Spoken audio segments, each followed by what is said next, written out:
हमारे भारतीय किसान अधिकार से हैं, सुधीर चौहान साहब जो किसान मंच से हैं, अमन ठाकुर जी जो कृषक शक्ति से हैं, डॉक्टर विकास जी जो किसान संघर्ष मोर्चा से हैं, महेश कसाना जी जो भारतीय किसान अखंड से हैं, राकेश चौधरी जी जो किसान एकता महासंघ से हैं, रविंदर नागर जी जो भारतीय किसान महात्मा टिकैत से हैं, राजकुमार नागर जी जो भारतीय किसान भानु से हैं। ये यहाँ पर हमारे साथी एक है भारतीय किसान एकता से, नाम क्या भैया? प्रेमपाल शर्मा जी। आज की जो प्रेस वार्ता है वो पिछले 25 नवंबर से जो गौतम बुद्ध नगर में दो मुद्दों को लेकर के गौतम बुद्ध नगर का किसान और मजदूर जो ग्रेटर नोएडा प्राधिकरण से महापंचायत और महापड़ाव में शुरुआत हुई थी, वो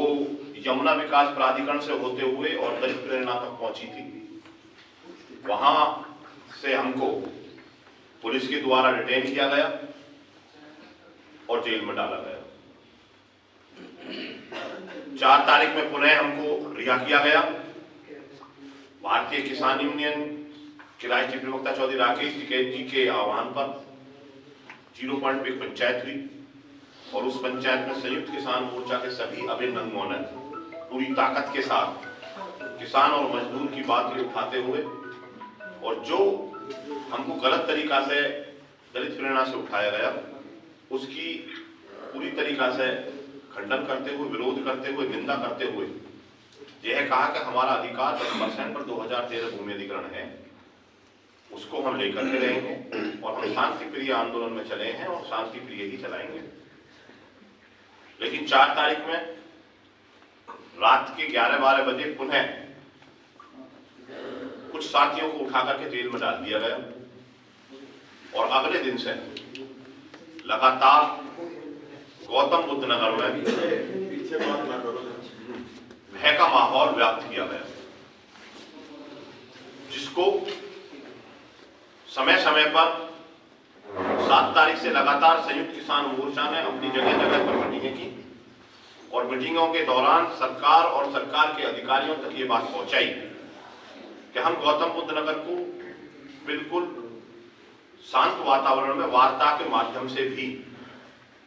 अगर हमारी बात सरकार तक पहुंच गई है तो इसको हल करा देंगे। लेकिन समय काफी देर लग गया और हमारे साथियों को रिहाई करने में 2025 में 3 और 4 तारीख तक हमारे साथियों को रिहा किया गया। उसी बीच में 30 तारीख की फिर पुनः एक पंचायत 0 पॉइंट पर चौधरी राकेश टिकैत जी के नेतृत्व में और संयुक्त किसान मोर्चा के आह्वान पर उसी स्थान पर दोबारा की गई। उस पंचायत में 7 तारीख को एक वार्ता तीनों प्राधिकरण के अधिकारियों, डीएम साहब और सीपी मैडम की अध्यक्षता में रखने की बात 0 पॉइंट में हमारे साथ तय हुई। हम सभी साथियों ने उनकी वार्ता को सहर्ष स्वीकार करते हुए उस दिन की महापंचायत को वहीं पर स्थगित कर दिया और 7 तारीख में हमने नोएडा प्राधिकरण क्षेत्र के सभागार में बैठकर उन्हीं के कार्यालय में बैठकर हमने 7 तारीख की वार्ता की। वार्ता सौहार्दपूर्ण वातावरण में रही, लेकिन यह बताना जरूरी था क्योंकि मुद्दे गौतम बुद्ध नगर से संबंधित जरूर हैं, लेकिन शासन की और पॉलिसी की मैटर है, तो बगैर शासन स्तर के उन मुद्दों को हमें सफलता की तरफ जाना और उसका निराकरण कराना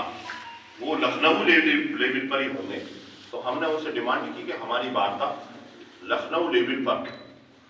शासन के साथ कराई जाए। सभी अधिकारियों ने हमसे कहा कि हम जल्द से जल्द आपकी वार्ता शासन स्तर पर कराएंगे, लेकिन 7 तारीख से लेकर के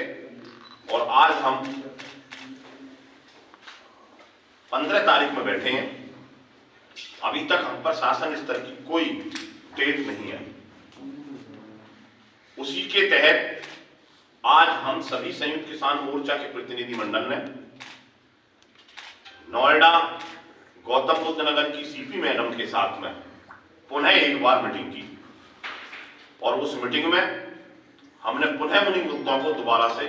उनके सामने रखा और हमने उनको यह भी याद दिलाया कि गौतम बुद्ध नगर को शांति की पटरी पर लाने में तमाम किसान संगठन और किसान और मजदूर का जो सहयोग है उसको आप वार्ताओं के माध्यम से उनके मुद्दों को हल कराएं, अन्यथा की स्थिति में हमें पुनः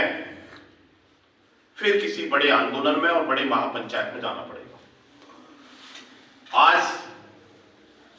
सीपी मैडम ने हमको आश्वस्त किया कि जल्द से जल्द हम आपकी वार्ता वहां कराएंगे। उसी को लेकर के हमने आपके यहां बीच में ये प्रेस वार्ता रखी गई है। हमारे कुछ मुद्दे हैं जिनको हम आपके माध्यम से अपने किसान और मजदूर तक पहुंचाना चाहते हैं। इन्हीं मुद्दों में सबसे पहले मैं अपने जो इस संयुक्त किसान मोर्चा को संजोने वाले भाई सुनील फौजी जी से कहूंगा, जो संयोजन की भूमिका निभा रहे हैं, कि आप इस पर अपनी व्याख्या करें।